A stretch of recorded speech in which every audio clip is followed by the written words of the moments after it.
कि कांग्रेस जो है वो ओबीसी को विद इन दी ओबीसी बांटेगी, एससी को विद इन द एससी बांटेगी और एसटी को विद इन द एसटी बांटेगी।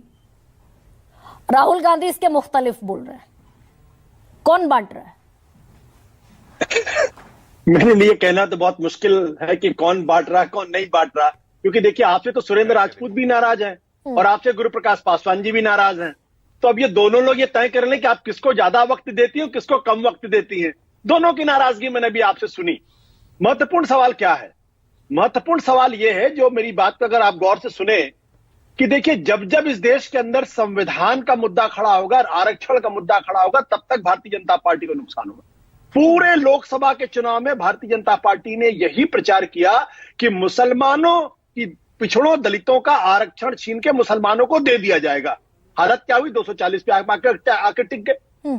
ये एक तरीके का ट्रैप है जिससे भारतीय जनता पार्टी फंसेगी तो बार बार फंसेगी, उसका नुकसान होगा। मैं ये बात साक्ष्यों के आधार पर कह रहा हूं, मैं हवा में कोई बात नहीं कह रहा हूं। उत्तर प्रदेश के अंदर बीजेपी की स्थिति 33 क्यों हुई?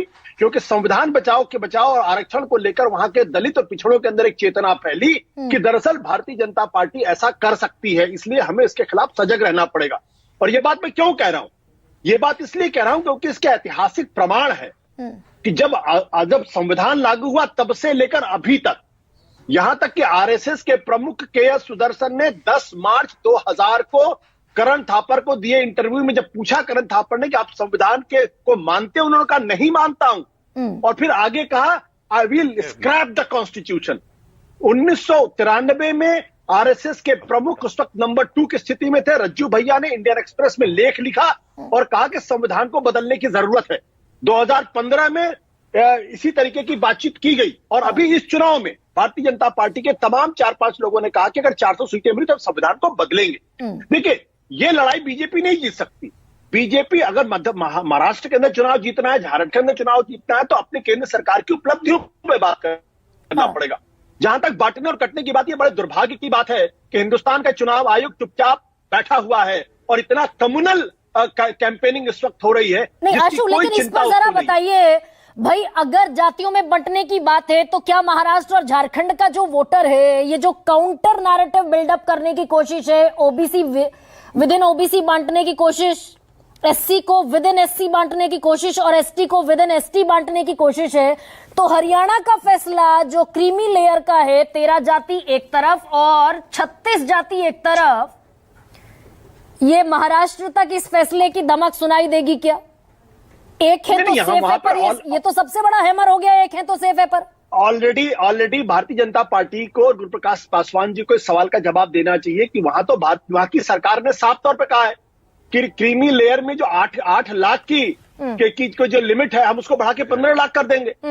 जो आदमी, जो परिवार 1.25 लाख 1.5 लाख रुपए पर मंथ कमाता है, तो गरीब कैसे हो गया?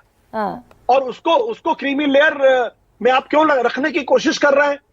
तो इसका मतलब यह है कि समाज में जो 1 लाख 1.5 लाख रुपए 1.5 लाख पर मंथ कमा रहा है, वो परिवार ज्यादा बेहतर स्थिति में होगा बशर्ते उसके पास जो 10,000 रुपए पर या 15,000 रुपए पर मंथ कमाएगा। और उसके बाद जो 1 लाख 1.5 लाख रुपया वाला क्रीमी लेयर का आदमी होगा, वो सारे रिजर्वेशन को अपने साथ लेके जाए। नहीं, इस सवाल पर भी थोड़ा सा क्लैरिटी दीजिए ना आशुतोष, कि अगर हम महाराष्ट्र में और झारखंड में एक नारा बुलंद करेंगे, एक है तो सेफ है, एक है तो सेफ रहेंगे, तो ये एससी का जो क्लासिफिकेशन है, अनुसूचित जाति का, हरियाणा में कैबिनेट का पहला फैसला, पहली कैबिनेट का पहला फैसला, ये बांटने की कोशिश के तौर पर देखेगा एससी का मतदाता, जैसे चिराग पासवान भी कह रहे हैं, मायावती भी कह रही है, देखेगा क्या? या एक है तो सेफ रहेंगे नैरेटिव ज्यादा बड़ा नैरेटिव? देखिए हरियाणा के अंदर क्या हुआ, ये महाराष्ट्र का वोटर उसको उससे ज्यादा प्रभावित नहीं होता है।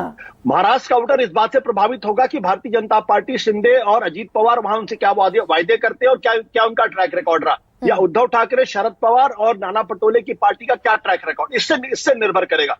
जहां तक देखिए, एक चीज बड़ी महत्वपूर्ण बात है जो बीजेपी शायद नहीं समझती है कि महाराष्ट्र में दलित आंदोलन हिंदुस्तान के सबसे पुराने आंदोलनों में से एक है। वो ज्योतिबा फूले की जमीन है, बाबा साहब अम्बेडकर की जमीन है, और वहां शाहू महाराज ने सबसे पहले आरक्षण दिया था। इस देश के अंदर जब कहीं आरक्षण लागू नहीं था, दलितों का आरक्षण दिया था। वहां पे अगर आप रिजर्वेशन की पिच पर जाएंगे, दलितों की पिच पर जाएंगे, तो नुकसान होगा, फायदा बिल्कुल नहीं होने वाला। और कृष्णा, यही